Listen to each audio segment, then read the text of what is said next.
Bismillahirrahmanirrahim. Assalamu alaikum and welcome to Diplomatic Enclave. I'm your host Mohammad. But as is the norm, we always try to interview ambassadors, heads of international organizations, sometimes ministers and prime ministers for our show. Today is a special day for us as well because we've got somebody special, somebody who belongs to a state that has been extremely dear when it comes to Pakistan, Pakistani interests, Pakistani loyalties, and the love of the Pakistani people. I don't think I need to say anything more about that state or describe it in more detail because I'd like my guests to do that honor. I've been joined by the ambassador of the state of Palestine to Pakistan, His Excellency Dr. Zuhair Mohammad Hamdallah Zaid, and he's right with us here in this very room. Thank you very much, Excellency, to have joined us. Thank you very much for giving me this platform to represent my country in front of the people of Pakistan, to have this official meeting through the Pakistani TV. Thank you a lot. The pleasure is all ours, Excellency. I'd like to begin by knowing a little bit about yourself. Could you give us an outlook? I know your background, but I'd like you to tell us a little bit for our audience. I'm a Palestinian. I am a Palestinian from the half of nation that suffered from the Israeli occupation from day one. I'm son of a refugee. We had been chased from our home in a village called Beit Nabala at the first Nakba, 1948. And my father is a farmer, shift to different places. At the end, he settled in a village called Ramallah, called Beitillo, in the district of Ramallah. Took care of us, continued his work with hard efforts to grow up his children. And Alhamdulillah, we had our study at the beginning in a very close refugee camp called Dar Ammar. My first study in the school. In secondary school, I went to Beitillo, from Beitillo to Bir. And after that, after I finished my school, I went to a college called Kalandia. It's for UNRWA institution. There I studied 2 years as a civil engineer. After that, I entered the Israeli prison as a result of our contribution in our revolution manner. From there and after that, when I released in 1999, I had been employed in the Palestinian Authority. I worked with His Excellency, our president now, who was the responsible and the first leader for the negotiation with the Israelis. From there, I went to the Ministry of Planning and International Relations. At that time, I continued my study to have my second degree, because my first degree had already finished when I was in the Israeli prison. The second degree was from Bir University in International Relations. The third, also master degree, it was from Malta. After that, I finished my PhD from Jamia Islamiyya Milliya in Delhi. And through those, many things happened. I had been left Palestine at the first time to go and serve my state in our embassy in Delhi. After that, I shifted to be the ambassador of my state in Sri Lanka, 2014. And after 10 years, I came here to Pakistan. But to tell you something, I remember from the beginning when the Minister of Foreign Affairs had been launched and created in Palestine, the wish was to serve my country in this region. And Pakistan always was the first of my choices that I had been highlighted in front of my minister to come And alhamdulillah, it came, but maybe it will be the last turnier for me. But at the end, I came to Pakistan. Excellency, as they say, you always save the best for last, and you are here in Pakistan at a point where a lot is happening in Palestine, and Pakistan, which has always been by the side of Palestine, has since, not now, even before, with our father of the nation, Quaid-e-Azam Muhammad Ali Jinnah, and it goes from then till now. We've always had a very unified stance when it comes to Palestine and Palestinian interests. Tell us a little bit about Pakistan. I mean, I know you're not here since a very long time, but what is your first impression in an official capacity in Pakistan? Let me say something regarding Pakistan. First of all, Pakistan is not something new for us as Palestinians. We are aware of the Pakistani stance and support for us as Palestinians. And as Palestine united the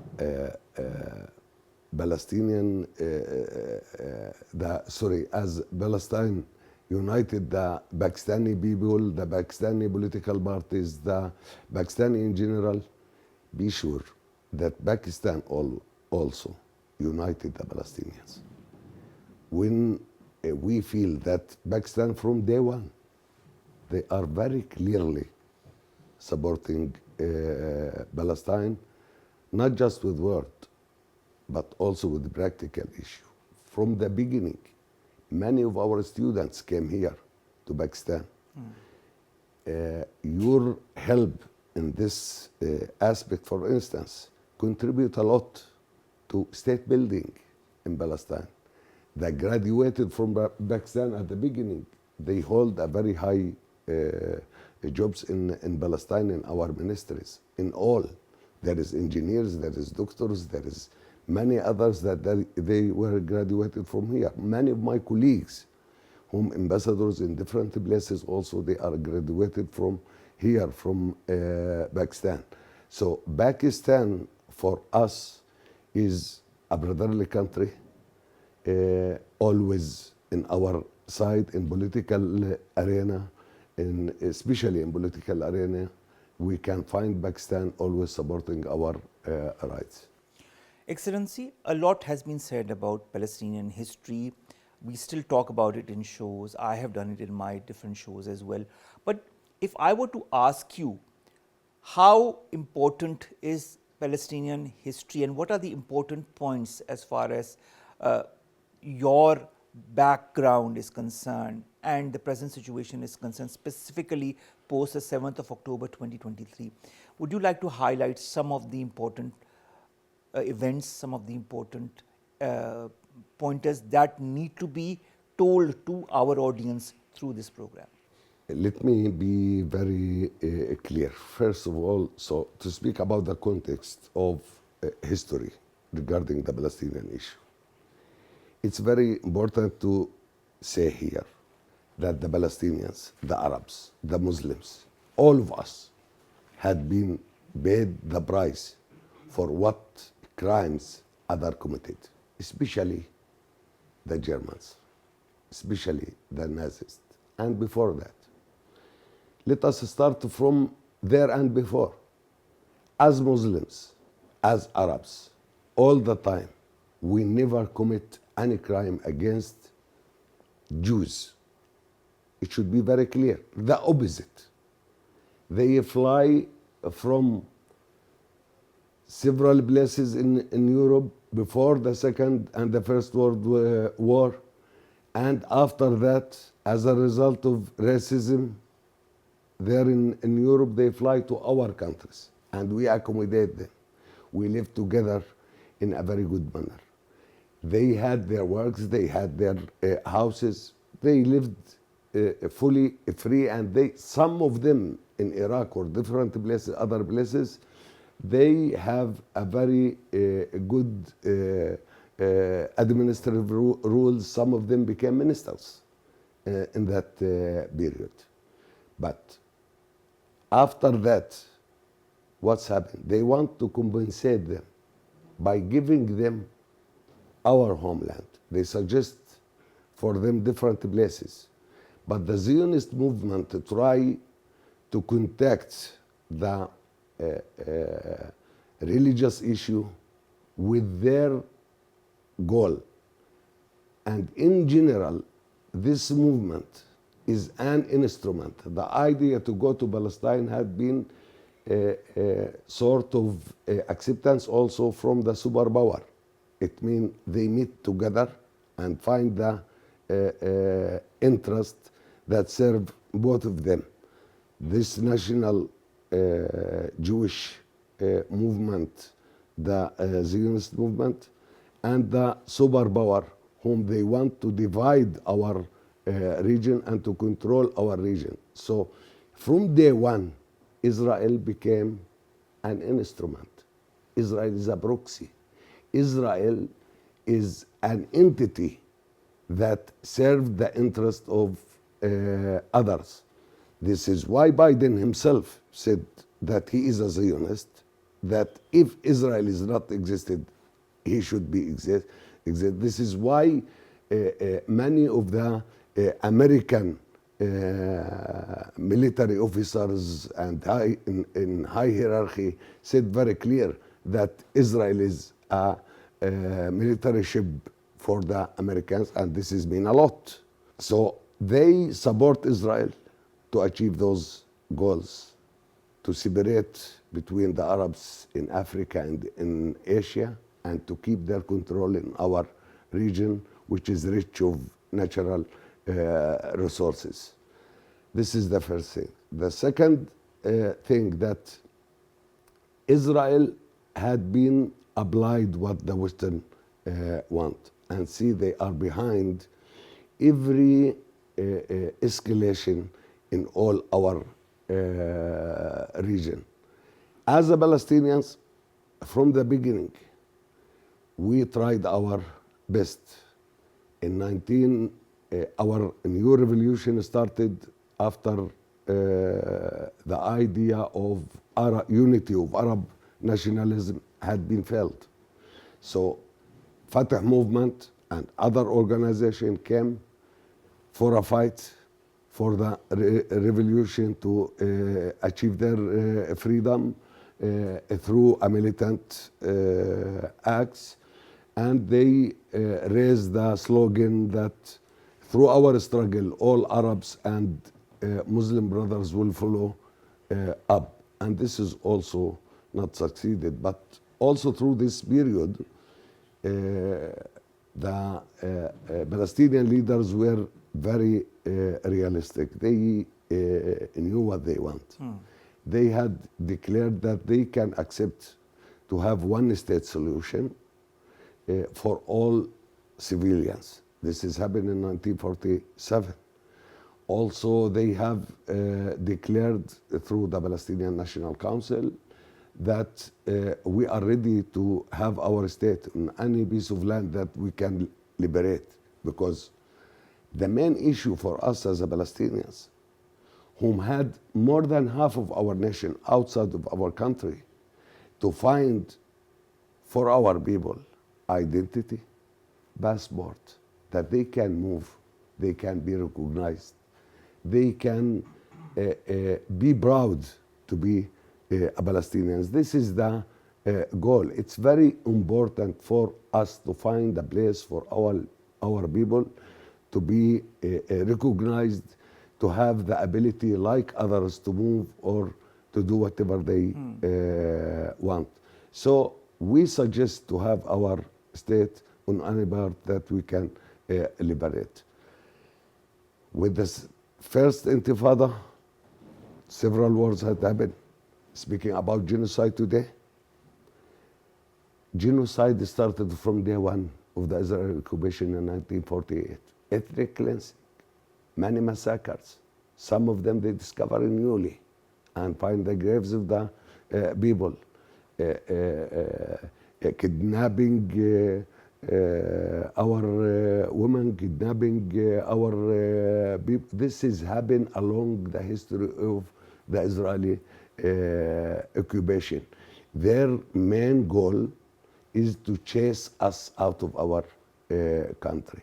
And this is what they did in 1948. This is what they did in 1967. This is what they plan to do nowadays in Gaza and in the West Bank. 76 years and more. They are struggling to have their sovereignty, to end the Palestinian revolution, to end the Palestinian resistance. Until now, with all the support that they have in all levels from the Western country, in military bases, fund, whatever, everything they are giving them.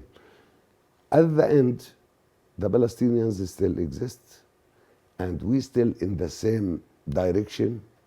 We want and we accept to have our state called Palestine in 22% of the historical Palestine, which is something that the international community had pushed to, according to the United Nations and Security Council resolution and other international organization resolutions. As a Palestinians from our side, we accepted this. This is the time to give us our rights. This is the time to give you your rights, rights that have been denied since 1948 and even before that. The fact is, Excellency, I'd like to understand now that a ceasefire is in place and a couple of days have passed since the ceasefire came into effect, but despite that, we heard of reports of people being injured, people being killed, whether it be in the West Bank, occupied West Bank, whether it be in certain places in Gaza. This is what has been reported in certain parts of the media. How do you see the situation in your state post the ceasefire? What are your expectations now? We are, now our state is a stricken country. Our state passing a catastrophe, the same Nakba that we had also before.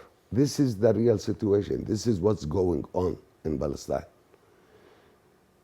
Our people had suffered a lot. The goal, as I said before, is to chase us out. They want to land. They want the land.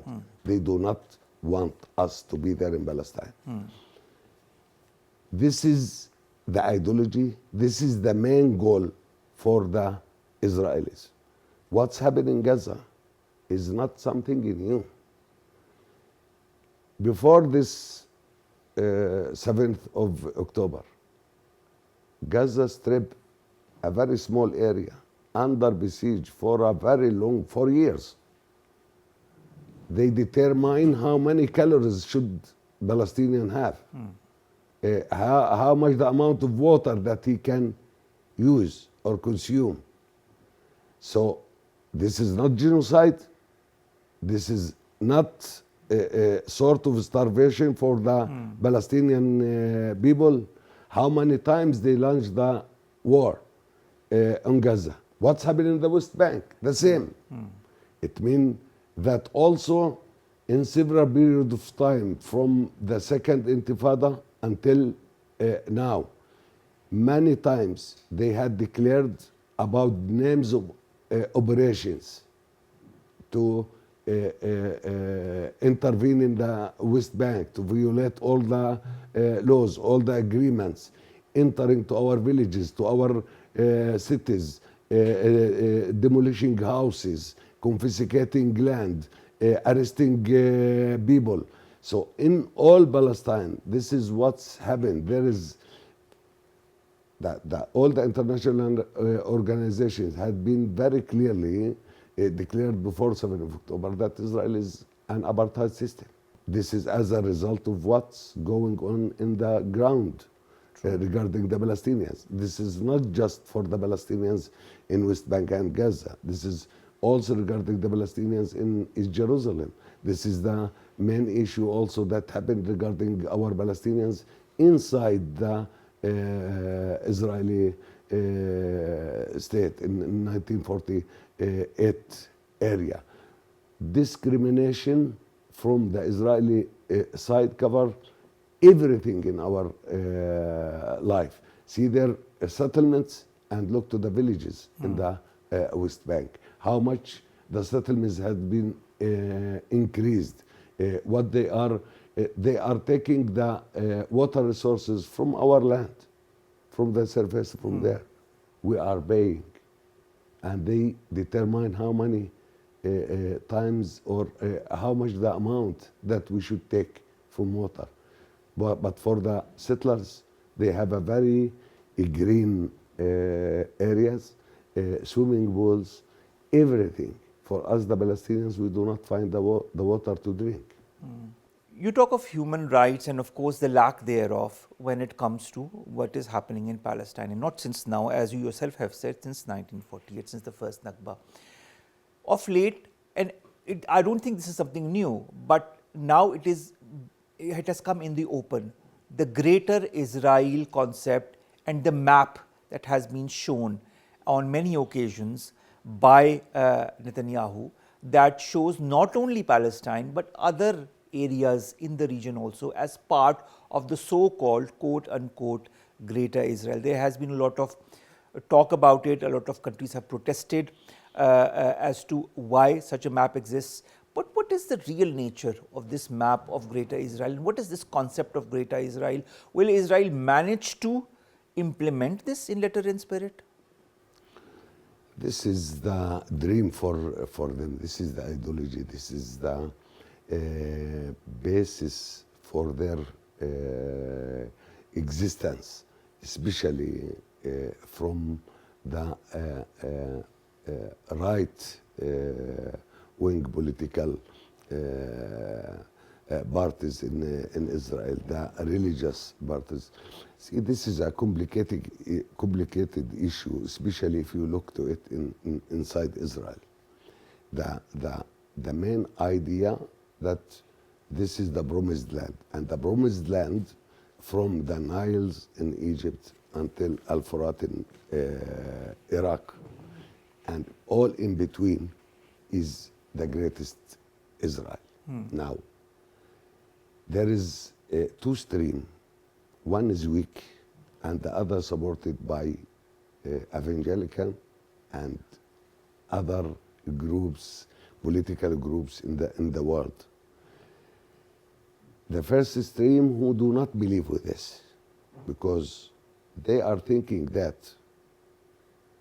the time is not coming for the Jews to go back, and this land is prohibited for them.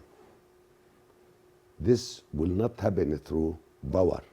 This will not happen through acts of a human being. This should be the order and the will of Allah subhanahu wa ta'ala. This is what they believe. So they are against the existence of what it called Israel. This is part of the Jews. The second part, supported by the sort of the extreme also Christian, like in the United States, the right-wing Christian, thinking that we should enhance the will of Allah. They are enhancing the will of Allah by creating Israel, to have as soon as possible the last of the day, and to have before the Armageddon war. This is two main ideas. So for the creation of Israel, the idea of having Israel, they want to find a religious basis for such a support to convince others to follow up. So from the beginning, I remember one of Israeli presidents who also was in the Labour Party, and he vice man, he said, they asked him, did we have the victory in Palestinians or Arab? He said, we have small victories, but a strategic victory will not happen, because if this will happen, it should be victory in all Arabs and all Muslims, because they know exactly what's the issue of Palestine means for all Arabs and all Muslims. Palestine is a holy land for all Muslims. As a Palestinians, and to be very clear, here in front of you, we are blessed by being the guards for this holy land for all of you. Here in Pakistan, in everywhere in the world, we are just guards, and we will keep our rule and do whatever we can to protect the rights of all our brothers, the Muslims and the Arabs in that land. And I am sure that day will come that all of us, we can pray in our holy places. And in history, we never did anything against any religion.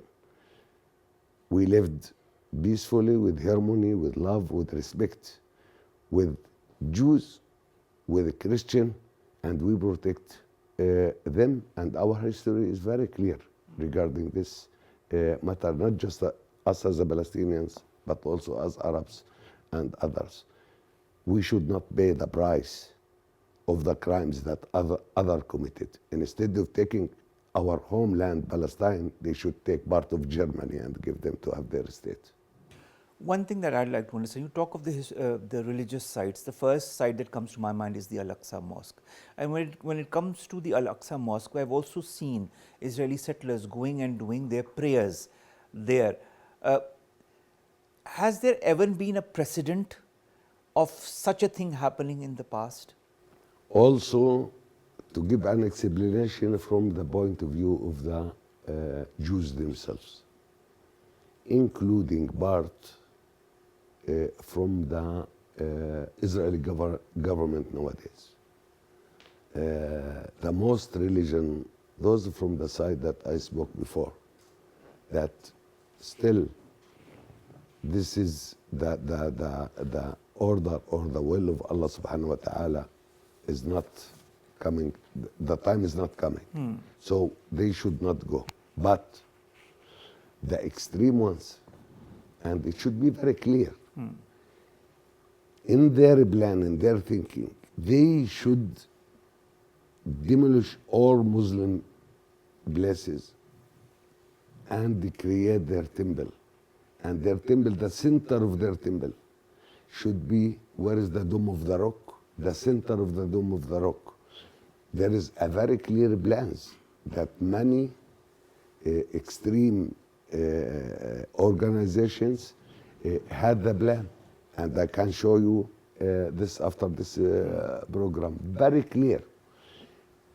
Masjid al-Qibli, the southern mosque area, should be for service, where they will slaughter their animals, where they make all the cleaning, the cooking, or to serve the others. So all the area, which is 144,000 meters square, 144,000 meters square, want to have it as their temple. This is why they before burned Masjid Qibli. This is why all the time trying to enter to the place and to slaughter some animals there. This is, and they declare presents for anyone who can succeed and do. And this is why also they are entering to pray there. And this is as a result of the Israeli government. And it's very important to be mentioned here that Israel in general, as a state, as a community, has shifted to the right. This is as a result of the developments that happen on the demographic level. The number of the extreme and the right wing and the nationalist, the more religious people became, their number became the majority inside Israel. Will there ever be any appropriate accountability measures against Israel? We know what happened with the ICC, we know what happened with the ICJ. Do you feel in any way that the Fourth Geneva Convention or the other human rights conventions could be applied one day to Israel so that it could be held accountable? This is our wish, this is our prayer, this is what really we want. This sort of hypocrisy that we saw, especially from the superpower, that they all the time trying to teach us humanity, trying to give us guidelines about rules, about law, about life. They fail. They really fail. They give a very bad picture to the whole of the world when they try to have double standard. Very clear. See their position regarding Ukraine. See their position in different places in the world, and look to their position regarding Palestine.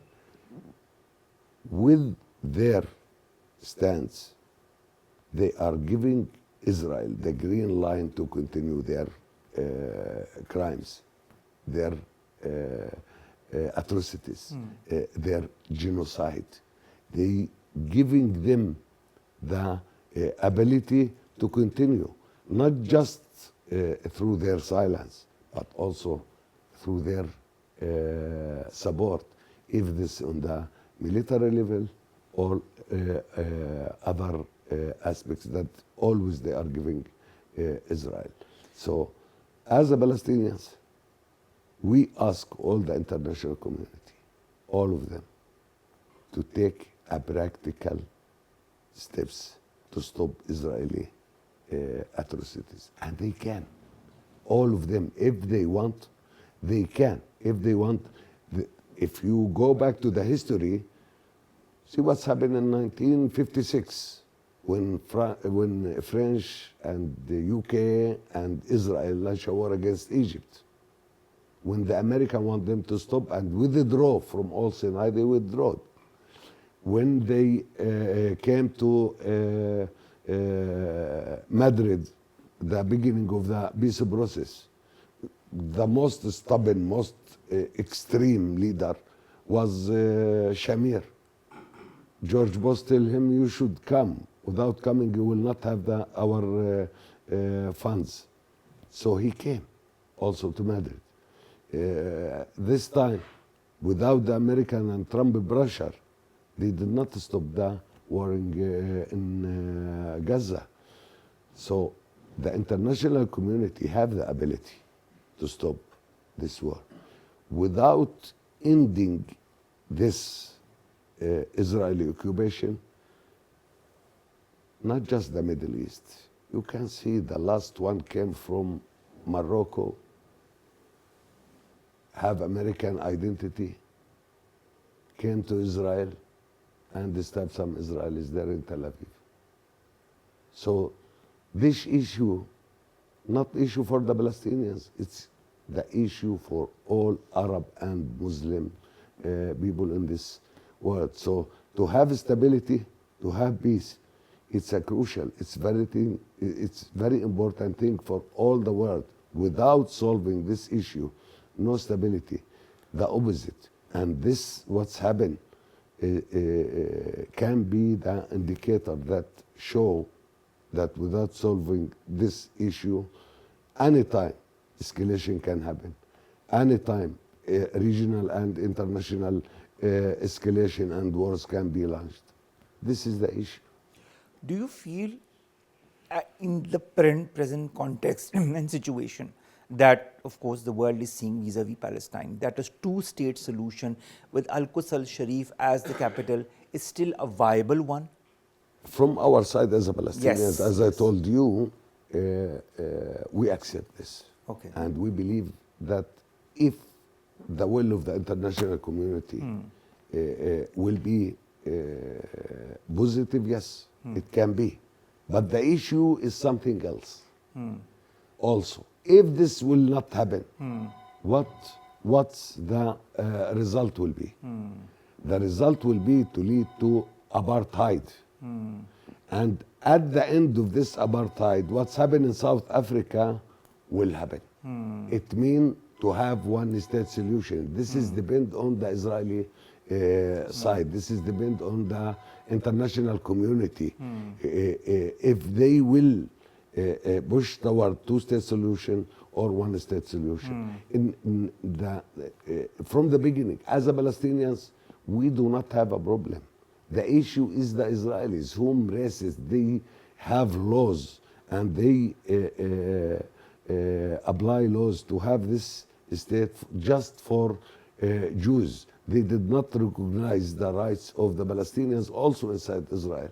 They do not have, they do not want to have one state solution. This is the main cause from the beginning. Excellency, how important has been the relationship that both Pakistan and the state of Palestine have enjoyed since 1948 and maybe even before that, and now it has gotten stronger and stronger. I just want to go back many decades and talk about how important Palestine has been to Pakistan, with the quote from our Qaid Mohammad Ali Jinnah, who in February 46 told a New York Times correspondent that he would go to any lengths to help the Palestinians. When asked what any lengths meant, he said, "It means whatever we can do." It was unqualified and a principled support for Palestine, and that support still remains. How do you view the relationship between our country and your state, and how has that development been? Has it been robust? Has it only strengthened our relations? What's your take on that? This position from Qaid Azam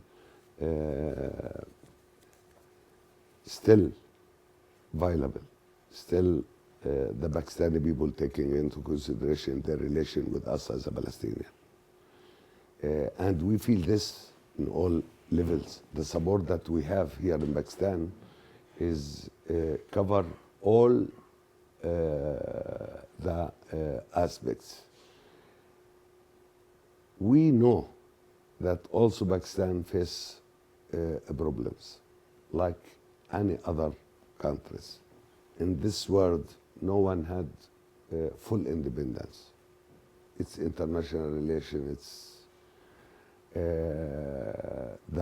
also the influence of superpower, the order of this world with the Security Council, United Nations. So it's complicated. Despite all this, and despite the problems that Pakistan faced, Pakistan always very clear in their position regarding the Palestinian issue and supporting the will of the Palestinians.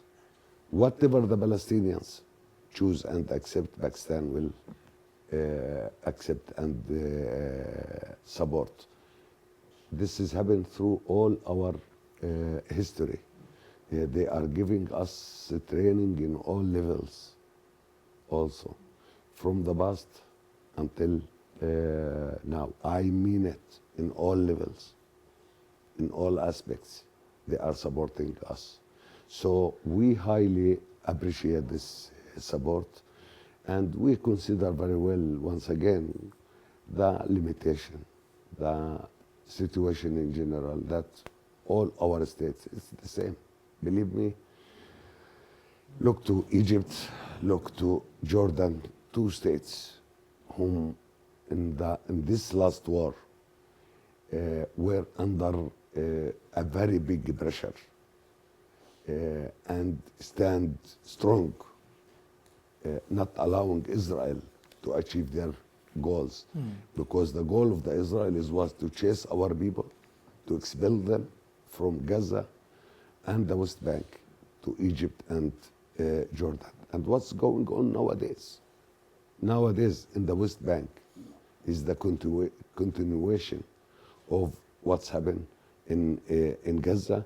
And we wish we pray that this war should be ended. We want to see the end of this war, but also we do not want to go back to 6th of October. We want to see our country free. We want to see a real peace process. We want to see implementation of the international law. We want to see a real applyment for all the international decisions regarding our cause, and to see the Palestinian state existed on the ground. This is what we pray for, and this is what we want. And this is what Pakistan and the Pakistani people and our governments and all our political parties want, exactly what the Palestinians want. I think that it could not have been more ably demonstrated by the All Parties Conference that was recently held, in which there was only one stand. There were not two opinions as far as Palestine is concerned. You met our President Asif Ali Zardari twice. Once when you gave your credentials, and once when you met him a bit later last year as well. You have discussed avenues for bilateral cooperation, which include education, trade and cultural exchange. When it comes to education, trade or cultural exchange, what kind of avenues could be interesting for Palestine? Education is very, very important for our people. I told you this is can be changed, the socio-economic also for whom will have the support, especially here in Pakistan, and there is, and also it can contribute for state building. We have, in general, we have the basis of the same beliefs. So no difference between us, the opposite. We are in the same boat. We have the same beliefs, the same thinking, the same culture. Our rule is to, the stone foundation had been put in before, from the day one of leader Qaid Azam until today. But now we should be more practical. We should organize more. We should increase the visits. We should have agreements. We should, in general, we should be effective more in this level and in other levels, including also the trade and the economic issue. All right, that is, of course, I feel important. Once, inshallah, everything calms down and the rehabilitation starts, because almost all of your infrastructure has been destroyed in Gaza, and the state of affairs when it comes to your administration also is extremely bad. The hospitals are in shambles, the educational institutions are almost not there, the police stations have been destroyed, police officers have been killed, and I mean I can go on and on. Human rights activists have been killed, journalists have been killed. The list is incredible, and the children, Excellency, who have been killed, women and children have been have borne the brunt, because they are the most of the victims are women and children in this conflict. And the children who still survive, what kind of scars will remain on their minds in these coming years, or on what they have gone through? I mean, this is something, to really ponder. Brother, you touch the painful points. Gaza and our people, along history, we suffered a lot. Massacres, a real planned ethnic cleansing, genocide that we passed along our history. This last war had been committed under the eyes of the world, with the support of especially the Western country, and in particular, United States of America. No one can imagine or think that this will happen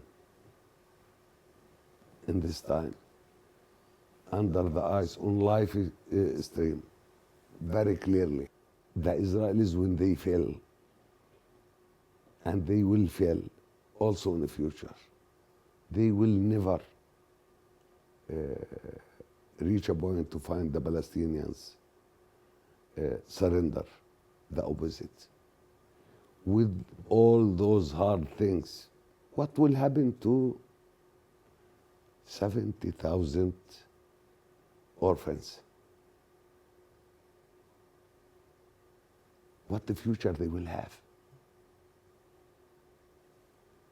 What about the trauma that everyone in Gaza had passed? After this is fire, when they go back to see their houses, their places, how the impact will be, what the future. Force and force will never achieve peace. Peace should be achieved by giving the Palestinians their rights. With this demolition, with this crimes, this will escalate the situation. The opposite, this will make the situation more extreme in all levels. Israel did not give the Palestinians any time the opportunity to handle their themselves. Israel all the time, in their policies all the time, weaken the official authorities of the Palestinian people. From the beginning and starting of this peace process that ended by Israel, actually. The Israelis, through their violations, had been ended the peace process and stopped it. They did not give the Palestinians the opportunity to handle their issues and their future. They weakened them. They show that they are not able. They are, for instance, cutting our taxes revenues. They are closing the borders. They do not allow us to move. Today we have more than 900 checkpoints in the West Bank. In front of every village you will find a gate. Now, if you want to go from village to village, expect that they will ask from a Palestinian to have a permission to go from village to village, because every village there is a gate in front of it. So it's also the time. This is the, in my point of view, this is the last opportunity. If they will not, and this is the responsibility of all the international community, if they will not go through a real act, first of all, to give our people in Gaza the rights to rebuild their houses, to rebuild their schools, to have, this is direct now, it's an urgent thing that the Palestinians need there. They want water, they want food, they want shelter, they want everything. And this is the first step that it should be taken directly. Any delay will cause to more violence. Any delay will keep the people thinking that with Israel nothing can help, just using force and power. Instead of this, the world should give the second way, the second opportunity. They should do something for peace. It means practically they should go on to find the and reach the solution and to give the Palestinians their rights. We do not want to go back to 6th of October to have Gaza under siege. Gaza needs a lot. Some they are speaking about 80 years, some they are speaking about 30 years to rebuild Gaza. So to be under siege it can be take also more. So it's very important if they want peace in our region to give us our rights, and we can handle our things, and we can rebuild Gaza, and we can rebuild our state. I'm sure all of Pakistan who's watching this interview, including myself and my team, our prayers go with you, with the Palestinian people, with the hope, with the desire, with the wish that real peace comes now before it's too late, and that real reconstruction, rehabilitation happens right now from today, and that the countries at least get together to put the Palestinians back on their own feet, all those who have still survived this horrendous ordeal that started on the 7th of October in 2023. Our prayers will continue to remain with you. Our commitment to the Palestinian cause will also continue, as has been stated time and again by our Prime Minister, by our ministers, by our UN Ambassador Munir Akram, and so many others. We've always remained united in our stance as far as Palestine is concerned, and we hope to see peace. And as I say, I hope one day we'll go and pray in the Aqsa Mosque together. Inshallah. Finally, I have taken a lot of your time. I've made you emotional as well. What kind of message would you like to give to Pakistan, to Pakistanis through this interview? The first thing, to thank the Pakistani people, to thank the Palestinian people whom have also such a leadership, to thank a Pakistani people for their warmth, for their support in all levels. I really highly appreciate the government support, other organizations support also. The people, the warmth that I feel in the street, from the bottom of my heart, really thank you for everything, and keep in mind that you are uniting us and you are doing whatever you can, and thank you for everything. For us, we know the situation of Pakistan, and we appreciate your support, whatever it is, in all levels. You are doing all what you can, and thank you for everything once again and again and again. Thank you very much, Excellency Dr. Zuhair Mohammad Hamdallah Zaid, Ambassador of the State of Palestine to Pakistan, to have stayed with us, to have talked to us so candidly, so openly about what Palestine has gone through, still continues to go through, with the wish, with the optimism, with the hope that the next few days, weeks, months and years will only be bliss, happiness, reconstruction for the state of Palestine. We wish and we pray for that, and we'll continue to Inshallah. do that. And thank you very much. Thank you for having me. Ladies and gentlemen, that brings us to the end of this very important, interesting and emotional interview. We'll be back inshallah very soon with another guest. Till then, stay tuned right here to PTV World and Excellency. Thank you very much. Thank you, brother. Thank you. Thank you. Thank you. Thank you.